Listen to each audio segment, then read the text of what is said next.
Bonjour à tous, nouvelle semaine des Campacui sur RCFM, direction le Bozou. Cette semaine, une première étape au village d'Al, où on va retrouver Marie-Laure Tosia, qui tient au village notamment des chambres d'hôtes. Elle est aussi pâtissière.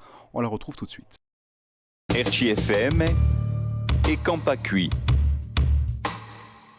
Alors moi je suis boulangère pâtissière. J'ai travaillé sur le continent dans mon village natal pendant une dizaine d'années. Et ensuite à la naissance de ma fille, je suis venue me reposer en Corse et je n'ai pas voulu repartir. Donc j'ai aidé un petit peu mon mari dans son activité. Et puis ensuite je m'ennuyais beaucoup au bureau. Donc on a cherché une maison qui me corresponde, qui me permette de le tenir toute seule et puis de pouvoir cuisiner, partager avec les clients.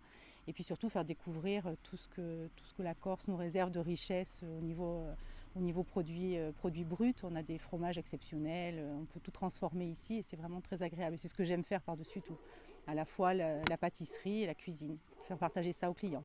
Alors la chambre d'hôtes, c'était un bon compromis pour moi parce que ça me permettait de recevoir des clients, d'échanger et puis aussi d'avoir une activité saisonnière. Alors je fais partie des Gîtes de France-Corse et c'est aussi un moyen pour moi d'échanger avec d'autres propriétaires et d'avoir une vraie équipe autour de nous.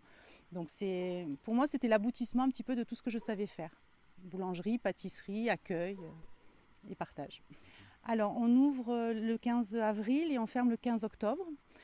Bien sûr, il y a toujours une possibilité de faire des séminaires l'hiver ou des ateliers de cuisine ou des choses comme ça, puisque je suis sollicitée de temps en temps pour ça et ça peut être sympathique l'hiver aussi. J'ai fait plusieurs séminaires qui se sont bien passés.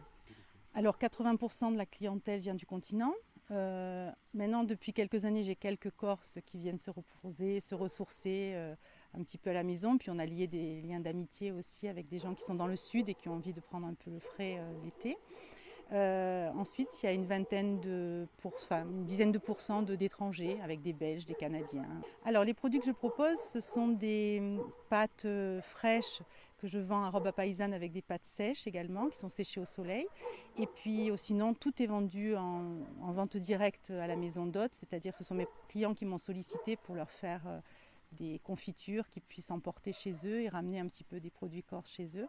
Donc il y a confiture, après je fais du chocolat parce que j'aime ça, et des canistrelli bien sûr parce que c'est demandé, donc je le fais volontiers. L'avenir de mon activité, moi je suis complètement axée vers le tourisme responsable, vers un tourisme vert plutôt, vers des gens qui sont respectueux à la fois de la nature et de l'environnement, et puis aussi des gens qui habitent, et puis voilà, je suis entièrement axée vers ça. Donc je pense que l'avenir de toute manière de notre activité c'est ça.